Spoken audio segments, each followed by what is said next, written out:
नमस्कार, BS TV देख रहे हैं आप और मैं हूं आपके साथ प्रीता उपाध्याय दीक्षित। और बीएस टीवी के खास प्रोग्राम तेज की तलिस में आप सभी का स्वागत है। इस कार्यक्रम में हम आपको बताते हैं मध्य प्रदेश और छत्तीसगढ़ में चुनावी शोर में कौन कौन से मुद्दे हैं जो रोज उछलते रहते हैं और क्यों रोज बदलनी पड़ती है बीजेपी कांग्रेस को अपनी अपनी रणनीति। चुनावी चौसर की बिसात पर कौन से मुद्दे रहते हैं भारी, तो आज बात करेंगे मध्य प्रदेश की, जहां बीजेपी और कांग्रेस की खुफिया रिपोर्ट आने के बाद रोज अपनी अपनी चाल बदली जा रही है। तो दिखाते हैं तेज की तलिस में आज हम आपको कि खुफिया रिपोर्ट क्या है और क्यों टेंशन में है बीजेपी, और मध्य प्रदेश में चुनाव में किसकी सरकार बनेगी और कौन विपक्ष में बैठेगा, इसको लेकर सभी पार्टियों ने अपने अपने सर्वे कराए हैं। लेकिन इस चुनाव को लेकर हुए खुफिया सर्वे की रिपोर्ट की जानकारी बीएस टीवी के हाथ लगी है। इस रिपोर्ट के बाद सबसे ज्यादा बीजेपी टेंशन में है। क्या है इस रिपोर्ट में, जानने के लिए देखिए हमारी ये खास पेशकश और ये खास रिपोर्ट। खुफिया रिपोर्ट में किसकी बन रही सरकार, कौन मजबूत कौन कमजोर, किस अंचल में कौन आगे कौन पीछे। रिपोर्ट के बाद टेंशन में बीजेपी कांग्रेस। कांग्रेस बीजेपी ने झोंकी पूरी ताकत। खुफिया सर्वे के बाद बदली रणनीति। राजनीति में खुफिया रिपोर्ट के मायने काफ़ी महत्वपूर्ण रहते हैं, लेकिन चुनाव के वक्त इसकी अहमियत पहले से ज़्यादा बढ़ जाती है। हालांकि ये सटीक आकलन तो नहीं बताती, लेकिन एक अनुमान तो इससे लगाया जा सकता है। साल 2023 के रण में सभी सियासी दल अपना दम भर रहे हैं, लेकिन मूल रूप से चुनाव बीजेपी और कांग्रेस के बीच ही है। अपनी स्थिति को परखने के लिए कांग्रेस और बीजेपी ने तमाम सर्वे कराए। इन सर्वे के आधार पर उम्मीदवारों को तय भी किया जा रहा है। जनता के भाव को समझा जा रहा है। जहां पार्टी कमजोर है वहीं पूरी ताकत झोंकी जा रही है। लेकिन बात मौजूदा स्थिति यानी 1 सितंबर से 10 सितंबर के बीच की करें तो खुफिया रिपोर्ट ने कांग्रेस और बीजेपी को टेंशन में डाल दिया है। तमाम एजेंसियों की तरह इस बार भी खुफिया सर्वे कराया गया। ये सर्वे अपने स्तर पर एक विशेष विभाग करता है और दूसरी एजेंसियों की तरह बकायदा जनता के बीच जाकर उनकी राय जानी जाती है और इसी आधार पर हर एक विधानसभा सीट का डेटा कलेक्ट कर पूरी रिपोर्ट तैयार होती है। खुफिया रिपोर्ट में बीजेपी कांग्रेस में कांटे की टक्कर। ग्वालियर चंबल में बीजेपी की स्थिति ठीक नहीं। महाकौशल में कांग्रेस को टक्कर देगी बीजेपी। मालवा निमाड़ में कांग्रेस के सामने चुनौती। विंध्याचल में कांग्रेस बीजेपी को देगी मात। बुंदेलखंड में बीजेपी कांग्रेस में टक्कर।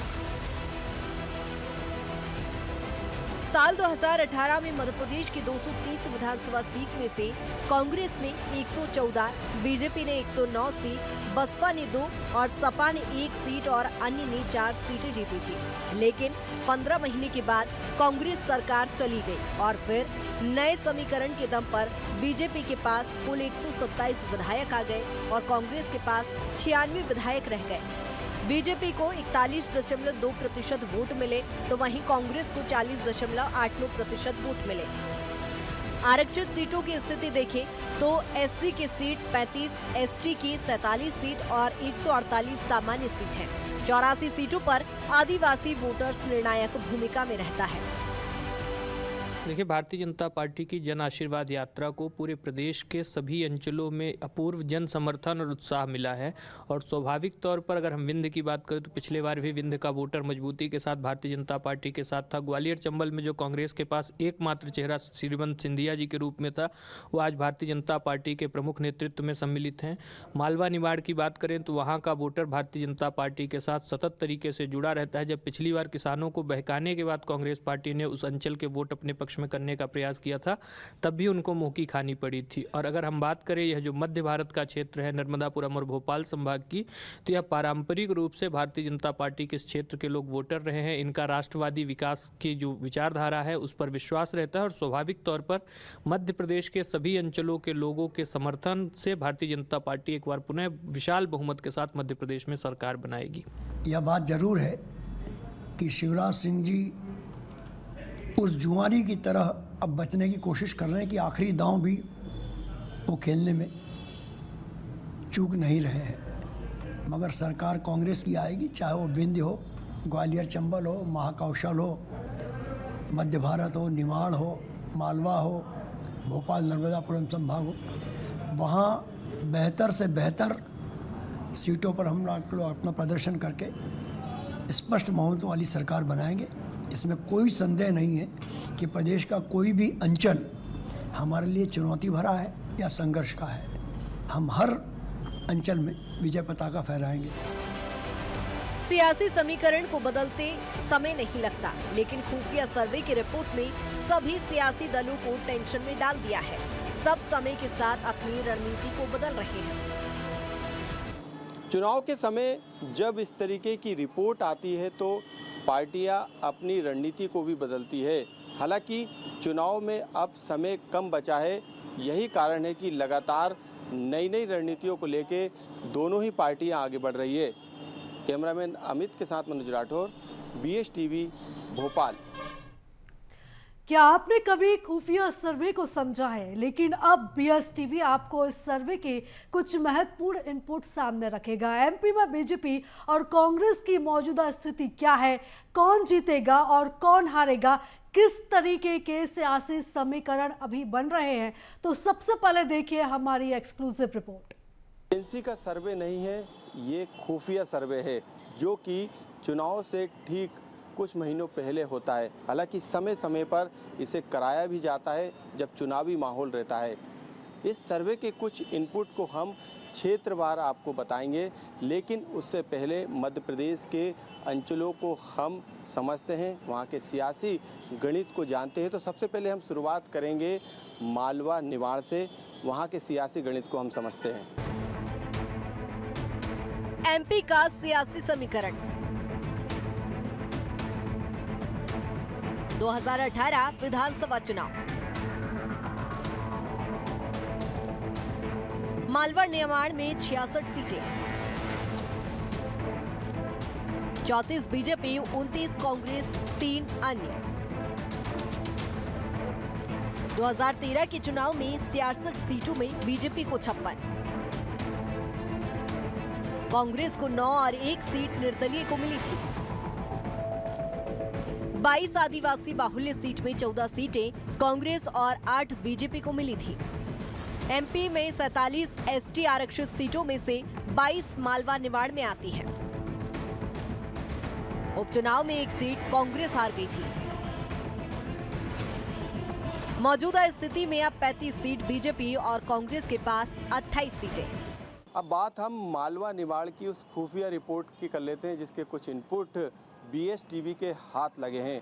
रिपोर्ट के अनुसार 2013 की तुलना में 2018 में बीजेपी को भारी नुकसान हुआ था, लेकिन यदि हम मौजूदा स्थिति की बात करें तो उसके अनुसार बीजेपी यहां बेहतर प्रदर्शन करने की स्थिति में आ गई है। कांग्रेस की बात करें तो कांग्रेस को जरूर यहां 2018 की तुलना में 2023 यानी इस चुनाव में नुकसान हो सकता है। इसलिए कांग्रेस यहां नई रणनीति के साथ काम कर रही है, क्योंकि सबसे ज़्यादा सीटें जो है मालवा निमाड़ में आती है। ऐसे में कहा जाता है कि यदि इस अंचल से सबसे ज़्यादा सीटें जो जीतता है, संभावना सरकार बनाने की उसकी रहती है। यही कारण है कि सबसे ज़्यादा फोकस बीजेपी और कांग्रेस का इसी अंचल पर है। मालवा निमाड़ की बात करें तो वहाँ का वोटर भारतीय जनता पार्टी के साथ सतत तरीके से जुड़ा रहता है। जब पिछली बार किसानों को बहकाने के बाद कांग्रेस पार्टी ने उस अंचल के वोट अपने पक्ष में करने का प्रयास किया था, तब भी उनको मुँह की खानी पड़ी थी। देखिए, मालवा निमाड़ में कांग्रेस की स्थिति पहले से बेहतर है, क्योंकि राहुल गांधी जी की जो पूरी भारत जोड़ो पदयात्रा निकली है वो उस पूरे इलाके में निकली है। और अगर हम कर्नाटक की बात देखें तो जिस रूट रूट से निकली थी उनकी पदयात्रा, उसमें 90% सीट कांग्रेस की आई है।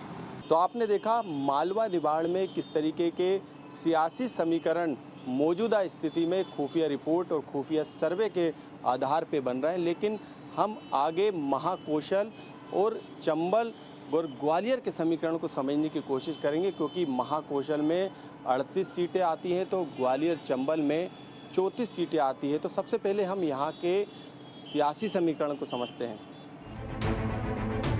एमपी का सियासी समीकरण 2018 विधानसभा चुनाव। महाकौशल में 38 सीट, 13 बीजेपी, 24 कांग्रेस और 1 अन्य। 2013 के चुनाव में बीजेपी को 24, कांग्रेस को 13 सीट और 1 सीट निर्दलीय जीती। एमपी का सियासी समीकरण 2018 विधानसभा चुनाव। ग्वालियर चंबल में 34 सीट, 26 कांग्रेस, 7 बीजेपी। साल 2020 में हुए उपचुनाव में कांग्रेस को हुआ नुकसान, बीजेपी 7 से 17 पर आ गई। मौजूदा स्थिति में अब बीजेपी 17 और कांग्रेस के पास 17। तो हम जो इनपुट खुफिया सर्वे उसकी रिपोर्ट के आधार पे मिले हैं उस पर हम बात कर लेते हैं। सबसे पहले महाकौशल की यदि हम बात करें तो इस खुफिया रिपोर्ट के अनुसार कांग्रेस का गढ़ जो है महाकौशल कहा जाता है। ऐसे में जो मौजूदा स्थिति बन रही है, बीजेपी कांग्रेस को यहाँ पर टक्कर दे सकती है। बीजेपी यही कारण है कि अपने समीकरण को उसने बदले हैं और यही कारण है कि आगे की रणनीति के हिसाब से वो लगातार कांग्रेस को कहीं ना कहीं फाइट देती हुई नज़र आ रही है। कांग्रेस जरूर अपने जो जीते किले हैं उसको बचाने में जुटी है। अब हम ग्वालियर और चंबल की रिपोर्ट की कर लेते हैं, वहाँ के जो खुफिया इनपुट है उसकी कर लेते हैं। उसके अनुसार बीजेपी की स्थिति यहाँ पर ठीक नहीं है, यानी उपचुनाव में जिस तरीके का माहौल बना था और बीजेपी को 17 सीटें और 17 सीटें कांग्रेस को मिली थी, जो बराबरी में दोनों ही पार्टी आ गई थी। हालांकि 2018 के चुनाव में बीजेपी कहीं ना कहीं यहाँ से हारी थी, काफ़ी नुकसान बीजेपी को हुआ था। लेकिन यहाँ पर यदि हम बात करें तो कांग्रेस को उपचुनाव के बाद जो फ़ायदा मिला था और मौजूदा स्थिति की बात करें तो कांग्रेस फिर यहाँ पर अपना वर्चस्व कायम करने की स्थिति में आ गई, यानी कांग्रेस फिर 2018 जैसी स्थिति को रिपीट कर सकती है। हालांकि ये भी रिपोर्ट के इनपुट बता रहे हैं कि इस अंचल में दोनों के बीच कांटे का मुकाबला है। असल में कांग्रेस पार्टी जो है वो सिंधिया जी के आवामंडल से डरी हुई है, क्योंकि कांग्रेस पार्टी को अच्छे तरीके से पता है कि 2018 का जब चुनाव था तो सिंधिया जी का चेहरा दिखा करके कांग्रेस पार्टी ने इलेक्शन लड़ा था। इलेक्शन कैंपेनिंग कमेटी के कांग्रेस पार्टी के चेयरपर्सन थे वो 2018 के चुनाव में, और लोगों ने परिणाम देखा। जब कांग्रेस 4-5 सीटों से आगे आई थी तो उसमें सिंधिया जी की बहुत बड़ी भूमिका थी और ग्वालियर चंबल संभाग में कांग्रेस ने सर्वाधिक सीटें आज तक के इतिहास में जीत दर्ज की थी। प्राइवेट एजेंसियां भी अपने उन सर्वे को साकार कर पाती हैं जो निष्पक्षता से करती हैं। कुछ एजेंसियां सरकार में हवा बनाने के लिए प्रायोजित होती हैं, कुछ एजेंसियां जितना पैसा लेती हैं उसको ईमानदारी से उस फर्ज को और कर्ज को अदायगी के रूप में लेती हैं। तो सर्वे से हर राजनीतिक दल को मतदाता का रुझान और जो भी संभावित उम्मीदवार है उसकी छवि का सही आकलन पता लग जाता है, तो बहुत कुछ माने रखते हैं। स्थिति और समय के हिसाब से हर क्षेत्र के सियासी समीकरण बदलते रहते हैं। ये एक निश्चित समय के दौरान तैयार की गई रिपोर्ट है, लेकिन आगे जैसे जैसे समय बढ़ेगा और चुनाव नजदीक आएंगे वैसे वैसे सियासी समीकरण और आकलन भी बदलेगा। BSTV के लिए मनोज राठौर की रिपोर्ट। बुंदेलखंड, नर्मदापुरम और भोपाल संभाग की खुफिया सर्वे रिपोर्ट बताएंगे। यहाँ बीजेपी और कांग्रेस किस स्थिति में है और कौन किस पर भारी है, देखिए हमारी एक और खास रिपोर्ट में। तेजी से सियासी समीकरण इस चुनाव में बदल रहे हैं। यही कारण है कि बीजेपी और कांग्रेस ने भी अपनी रणनीति को बदला है। अब बात हम बिंद और बुंदेलखंड की करेंगे, जहां पर लगातार सियासी समीकरण को बदलने का काम बीजेपी और कांग्रेस कर रही है। अभी किस तरीके के सियासी समीकरण वहां पे बने हुए हैं, उसके लिए हम तमाम ग्राफिक्स के जरिए बताएंगे कि किस सीट पर, कहां पर, कितने पर बीजेपी और कितने पर कांग्रेस है। तो ये गणित पहले आप देखिए। एमपी का सियासी समीकरण। 2018 विधानसभा चुनाव। विंध्य में 30 सीटें, 24 बीजेपी, 6 कांग्रेस के पास। यहां 2013 के चुनाव में बीजेपी को 17, कांग्रेस को 11 और बसपा को 2 सीटें मिली थी। एमपी का सियासी समीकरण। 2018 विधानसभा चुनाव। बुंदेलखंड में 26 सीटें, 17 बीजेपी, 7 कांग्रेस, 1 बसपा और 1 सपा। 2013 के चुनाव में बीजेपी को 20 और कांग्रेस को 6 सीटें ही मिली थी। अब हम खुफिया रिपोर्ट के इनपुट को देख लेते हैं कि आखिरकार विंध्य में किस तरीके का मौजूदा स्थिति में समीकरण बन रहा है। हालांकि विंध्य क्षेत्र जो है वो बीजेपी का गढ़ कही जाती है, लेकिन हम रिपोर्ट पर नज़र डालें तो रिपोर्ट के अनुसार विंध्य में कांग्रेस मजबूत स्थिति में एक बार फिर जो है वो नज़र आ रही है। यहाँ पर कांग्रेस जो है वो बेहतर प्रदर्शन कर सकती है। इस तरीके के इनपुट इस रिपोर्ट में मिले हैं। बीजेपी के सामने कई चुनौतियां हैं, जिस तरीके से जो पिछले दिनों पेशाब कांड का मामला सामने आया था या फिर आदिवासियों के साथ जो लगातार घटनाएं हो रही हैं, तो उससे कहीं ना कहीं असर पड़ेगा। लेकिन बीजेपी का दावा है कि उसने तमाम स्थितियों को रिकवर करने का काम किया और समय पर कार्रवाई भी की है। रिपोर्ट में यदि हम बात करें बुंदेलखंड की, तो बुंदेलखंड की रिपोर्ट के अनुसार कांग्रेस और बीजेपी के बीच में कांटे की टक्कर जो है बताई जा रही है। जिस तरीके के इनपुट हमें इस रिपोर्ट के अनुसार मिले, यहाँ पर कांग्रेस ने खुद को मजबूत किया है। इसके अलावा बीजेपी ने अपने गढ़ को बचाने के लिए यहाँ पर फिर से एड़ी चोटी का जोर लगा दिया है। तो ये समीकरण इस रिपोर्ट के अनुसार सामने आए हैं। देखिए, भारतीय जनता पार्टी का एक ही फॉर्मूला है, संगठन तंत्र की शक्ति जो बूथ स्तर तक पहुंच गई है और हमारी सरकार की जीवन को बदलने वाली योजनाएं जो अंतिम पंक्ति में गांव गरीब किसान की बदली है। और जब ये दोनों शक्ति मिलती हैं और माननीय प्रधानमंत्री मोदी जी और शिवराज जी और हमारे जितने भी सामूहिक नेतृत्व हैं, हमारे अध्यक्ष विष्णुदत्त शर्मा जी, इन सब की जब शक्तियां मिलती हैं तो वो चुनाव की जीत का फॉर्मूला होता है। इस बार इन्हीं शक्तियों के आधार पर हम 51% वोट शेयर और 200 से अधिक सीटों का लक्ष्य हासिल करेंगे।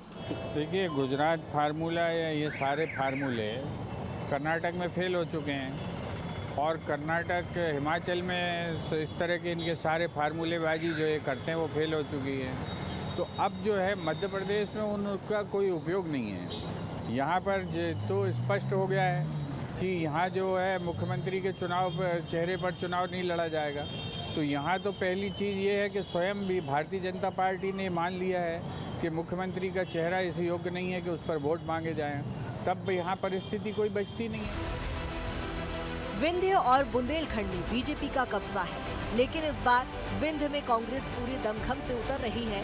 सियासी समीकरण कुछ यही बता रहे हैं कि अभी चुनाव में समय है और बीजेपी भी पूरी ताकत के साथ काम कर रही है। जनता के लिए योजना और वादे जरूर आने वाले समय में यहाँ की सियासी तस्वीर को बदल सकते हैं। बीएसटीवी के लिए मनोज राठौर की रिपोर्ट। और प्रदेश के शेष बचे हुए भोपाल नर्मदापुरम संभाग की सियासी समीकरण को भी समझ लेते हैं। यहाँ खुफिया सर्वे क्या कहता है उसे भी हम जानेंगे। दोनों संभाग में तेजी से समीकरण बदल रहे हैं। ऐसे में कौन सी पार्टी टेंशन में है और कौन सी पार्टी बाजी मारेगी, देखिए हमारी एक और खास रिपोर्ट। भोपाल और नर्मदापुरम संभाग बीजेपी का गढ़ कहा जाता है, लेकिन 2018 में समीकरण बदले थे और कुछ सीटों पर बीजेपी को यहां पर नुकसान हुआ था। लेकिन अभी किस तरीके की सियासी समीकरण बन रहे हैं, उससे पहले हम यहां के सियासी समीकरण को ग्राफिक्स के जरिए देख लेते हैं। एमपी का सियासी समीकरण 2018 विधानसभा चुनाव। भोपाल संभाग में 25 सीटें, 16 बीजेपी, 9 कांग्रेस के पास। 2013 के चुनाव में बीजेपी को 19, कांग्रेस को 5 और 1 सीट निर्दलीय को मिली थी। कांग्रेस को कुछ सीटों का फायदा हुआ था।